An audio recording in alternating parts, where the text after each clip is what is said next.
హమ్మకొండ ఆధ్వర్యంలో రక్తదాన ఇట్లా కార్యక్రమం పెట్టినామని చాలా మందికి డౌట్ ఉంటుంది.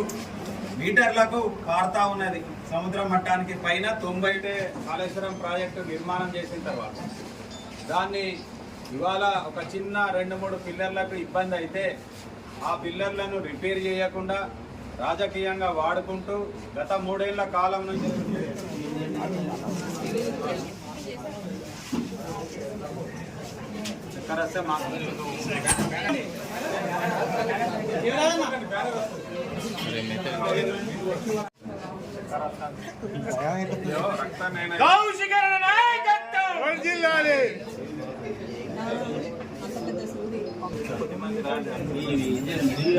అయిపోతే చూడమ్మా.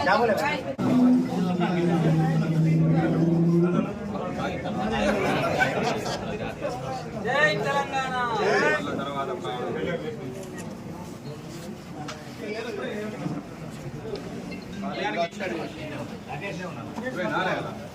గౌరవ BRS party working president KTR గారు, హరీష్ రావు గారు అందరూ కూడా అదేవిధంగా తెలంగాణ రాష్ట్రానికి సంబంధించినటువంటి రిటైర్డ్ ఇంజనీర్లు అందరూ కూడా చెప్తా ఉన్నారు.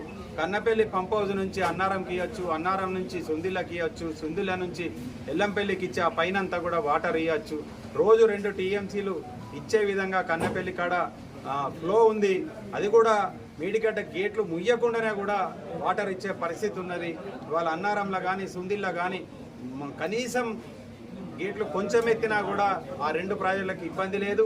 అయినా కూడా ఆ ప్రాజెక్టులు కూడా బుంగ ఉన్నదంటే ఆ బుంగను కూడా రిపేర్ చేసి రెడీగా ఉన్నా కానీ ఈ ఎన్డీఎస్ఏ పేరు మీద కేంద్ర రాష్ట్ర ప్రభుత్వాలు ఇద్దరి కుట్ర వల్ల ఇవాళ కాళేశ్వరం ఎండిపోతూ ఉన్నది. రైతుల బ్రతుకులు ఆగమైపోతూ ఉన్నాయి. కాబట్టి దీని మీద మాట్లాడుతూ ఉంటే ఇక్కడ ఉన్నటువంటి ఒక రాక్షస ముఖ్యమంత్రి, తెలంగాణ రాష్ట్ర ముఖ్యమంత్రి ఏం చెప్తాడంటే ఒక పత్రికా సమావేశంలో పత్రికలు అడిగితే ఎట్లిస్తారు నీళ్ళు అని అడుగుతూ ఉంటే నీళ్ళు ఇచ్చేదేమున్నది, కేటీఆర్దో హరీష్ రావుదో బీఆర్ఎస్ పార్టీ నాయకులదో రక్తం కోసి రక్తాన్ని పొలాలలో వండిస్తే అవే వండుతాయి పొలాలు అని చెప్పేసి ఎద్దేవా చేస్తూ ఒక దుర్మార్గంగా ఒక కసాయివానికంటే అధ్వానంగా మాటలు మాట్లాడుతున్నటువంటి ముఖ్యమంత్రి చర్యలకు నిరసనగా ఇవాళ మేము బీఆర్ఎస్ పార్టీ పక్షాన బీఆర్ఎస్ పార్టీ కార్యకర్తలు 70 లక్షలకు పైన మంది ఉంటారు. ఇవాళ 70 లక్షల మంది కూడా యూనిట్ రక్తాన్ని ఇవ్వడానికి మీకు సిద్ధంగా ఉన్నాం.